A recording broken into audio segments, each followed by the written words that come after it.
My name is Abrea Armstrong, and I'm a proud Academy alum of 2009. I'm really grateful that I chose Salem, and I'm grateful at the same time, though, that Salem chose me.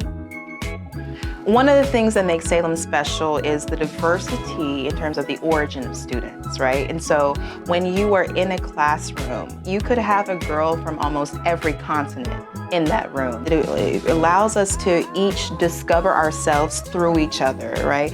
And so not only does Salem support this diversity in terms of the student body and origins, but then it also supports a diversity of interests.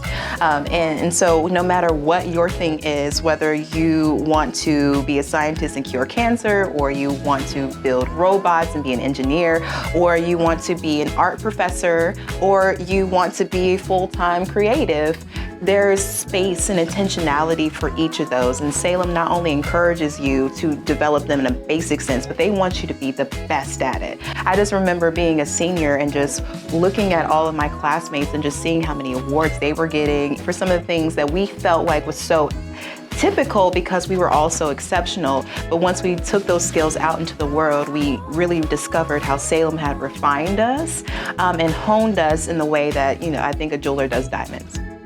And so when I think about the Salem experience, I recognize that sense of intentionality that Salem had around each girl. And I say girl because you are one when you're still there. You become a woman, but just the intentionality that it takes to discover that it thing in each girl and just encouraging her to just do more of that and to grow in that space has been quintessential to my success, not only as a creative, but also just as a businesswoman and professional and also philanthropist.